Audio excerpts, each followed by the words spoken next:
So today we are going to understand the deeper meaning of Six Sigma. So for that, your participation is the key, right? So interact with me whenever I ask the question, and also whenever you are in doubt, ask me the question without any hesitation. So that will drive the program, and your learning will also be great. All right. So as usual, once again, the same ground rules. Try to follow, adhere to all the ground rules. Then, right, straight away, I'm showing a slide, which is a ring of fire. If I want all of you to jump inside the ring of fire, and then you need to come out safely on the other side. Tell me, where will you jump? The ring of fire is circular one, right? The circle, there are so many points inside the circle. Which particular point you will choose to execute your jump? Come on. Center point. Center point. That's a beautiful answer. Hope everybody likes his answer, right?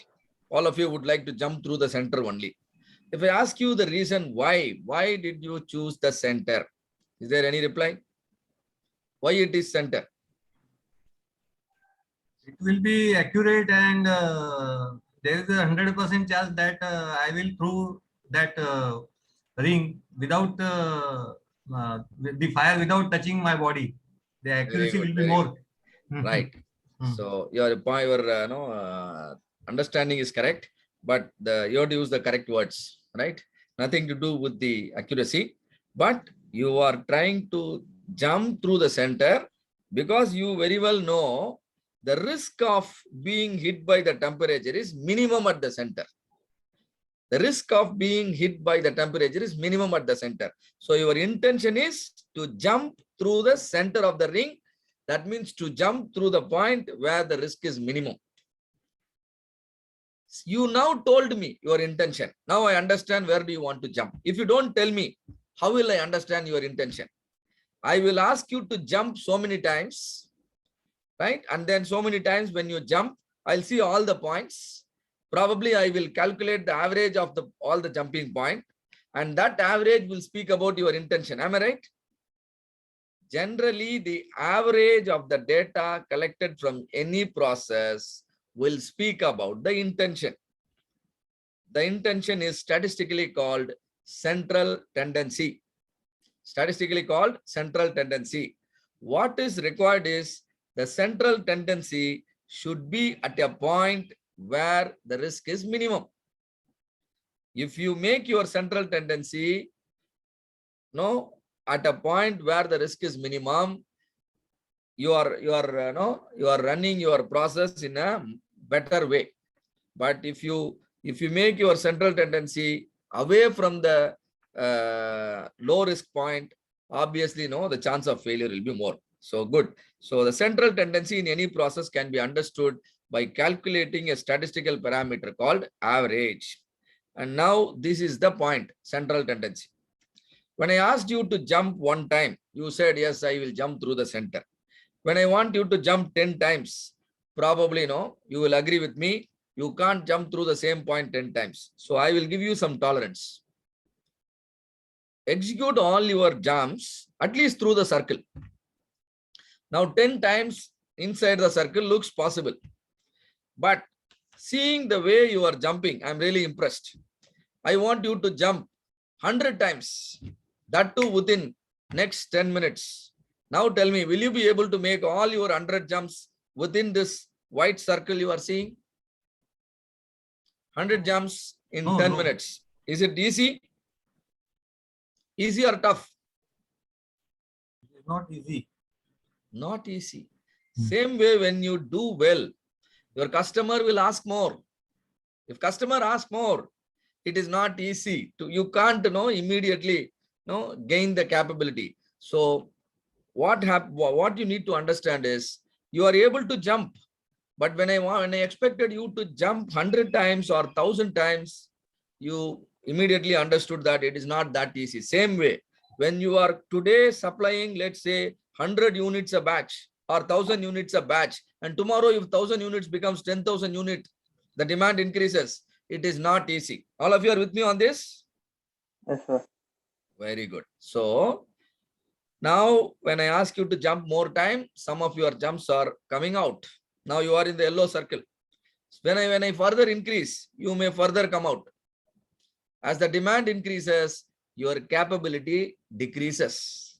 As the demand increases, your capability decreases, and this is called inconsistency.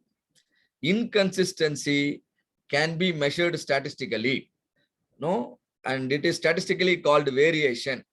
That variation can be measured statistically using a parameter called standard deviation. What is standard deviation? The more you deviate from the center, the more will be the risk. See here, when you are in the white, your risk is very minimum. When you are at yellow, the risk is further increasing. When you are at orange, the risk is much more. This is called inconsistency. This is called variation, and that can also be captured. So in my opinion, problem can happen only by two ways. One is you don't position your central tendency at a low risk point. Another thing is your inconsistency may be very high, right? So if you control both, no, obviously all your jumps can go through the safely. So this is what we are trying to understand in any business also.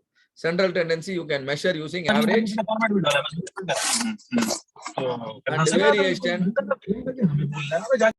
variation you can measure using standard deviation. All right.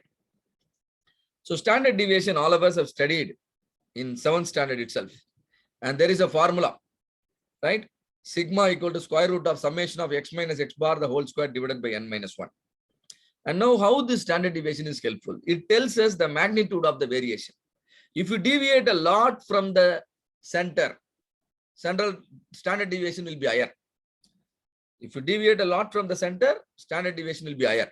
So a standard deviation tells you how close or how far the values of your data are in relation to the mean. See, mean is different, low risk point is different. What is low risk point? The center of the circle. Mean is average of your data. If average of your data falls on the center of the circle, that's the great situation. And every data, if it falls around the center, that further makes the situation further great, right? And you will definitely understand with some following example. And now look at this triangle. I'm showing a triangle here in blue color. Do you see a line here in the center? You're seeing a line in the center, am I right?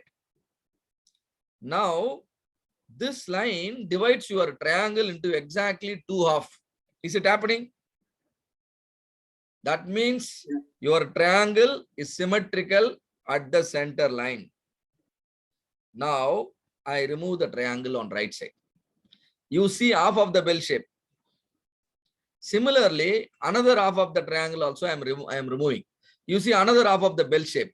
This bell shape distribution is called normal distribution. The bell shape distribution is called normal distribution. When I draw a line in the center of the normal distribution, can I say the normal distribution is symmetrical at the center? Can I say the normal distribution also symmetrical at the center? Yes or no? Yes. This is one important property of normal distribution. It is symmetrical at the center. It is symmetrical at the center. You can apply this knowledge, in your business also. Imagine you produce some parts, parts with some 100 mm dimension, and 100 mm is the requirement. When you actually produce, not every product will be 100 mm. Your product will vary from 95 to 105. 95 to 105. Because some parts will be above 100, some parts will be below 100. Am I right? Maybe you can keep the tolerance lower, 99.5 to 100.5, plus or minus 0.5.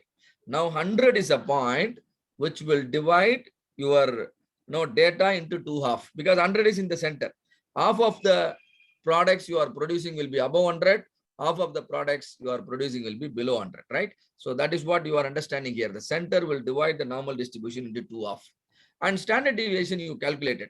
How this standard deviation is helpful?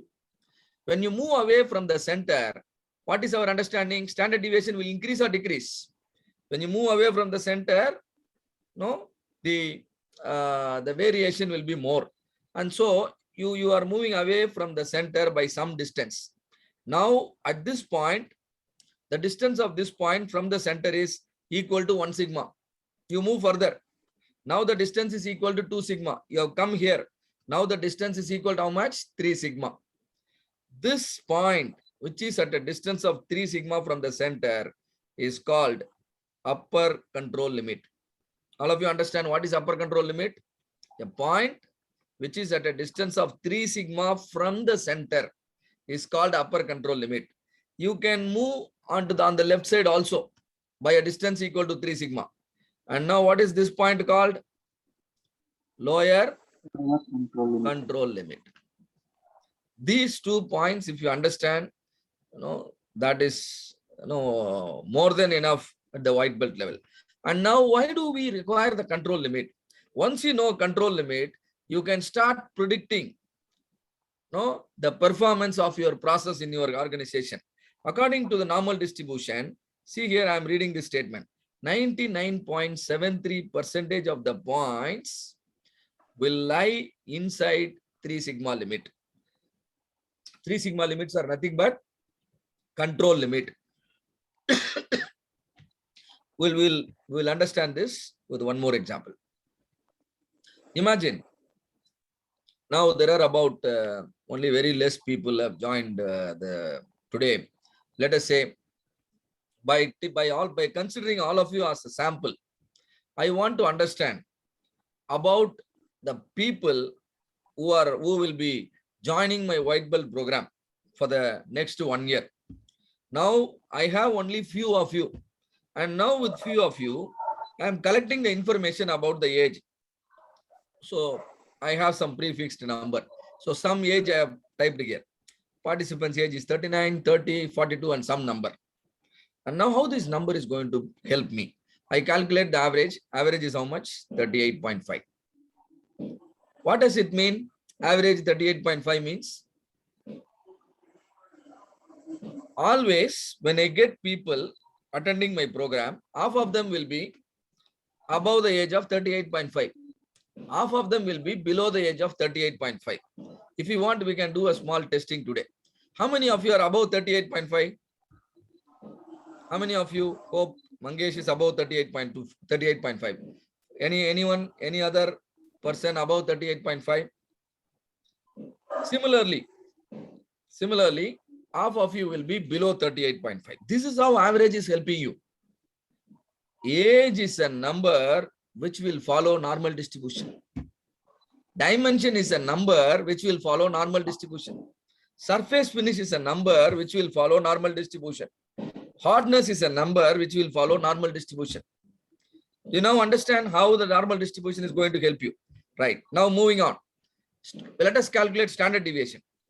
For that, you first calculate deviation. What is deviation? X minus X bar. 39 minus 38.5. How much it is? 0.5. 30 minus 38.5 minus 8.5. It goes like this. I am interested in total deviation. Total deviation, when I calculate, that is 0. Does it mean there is no variation? There is variation. Look here, your data. There is variation. But the total variation, plus and minus cancel each other and vanishes. I don't want to allow this variation to vanish because variation will speak about the risk associated in my process. Right? So I square the deviation. I square the deviation. Now minus becomes plus. Now I sum up. Now that tells me an indication about the amount of risk, which is 91.5. Now I calculate the average of the squared deviation. Average of the squared deviation, you divide the squared deviation, sum of the squared deviation by n minus 1, where n is the number of data in your sample. How many number of data you have in your sample? How many you have? 6. So n minus 1 will be 5. Divide it. Now you are getting 18.3. The 18.3 is called variance. 18.3 is called variance. And now you take the square root. When you take the square root of 18.3, it becomes 4.27. This 4.27 is called standard deviation. All of you understand how I calculated standard deviation? Very easy, right? All of you understand? Yes? Yeah, actually, sir, in our standard deviation formula, what I understood that if we are taking the standard deviation for the population, this is total 6 only persons what we given the age here. So it should not n-1 or it should be n. Yeah. See, if you're right, your question is very good. If you use the entire population, denominator can be n. If you know the data is only a sample, you must use n-1. What I want to understand is, I want to understand the age group of people who will be attending my future white belt program. Now Okay, do you okay. understand? Now do you understand what? Yeah, understand. So my population is, maybe a bigger population. I don't know, over next 1 year, maybe 1,000 people might come to the class. But now I have only 6 sample. So it should be n-1. Clear? Yeah, clear. All right. Now I want you to calculate control limit. What is the formula for control limit? Average plus 3 sigma. Now how much it is? 52.3. Similarly, lower control limit, average minus 3 sigma. How much it is? 24.4. Now, how is it helping me? Now, I'm going to make a statement using the knowledge on normal distribution. 99.73% of my population will lie inside lower control limit and upper control limit. That means 99.73% of the people who will be attending my white belt training program will be in the age group of 24 and 53. Makes sense? Is there anybody here less than the age of 24? Anybody here more than the age of 53? All of you are within that? Please respond, yeah. Otherwise, my job becomes very tough. Yes, sir. All of you are within the range. So this is how normal distribution is helping you.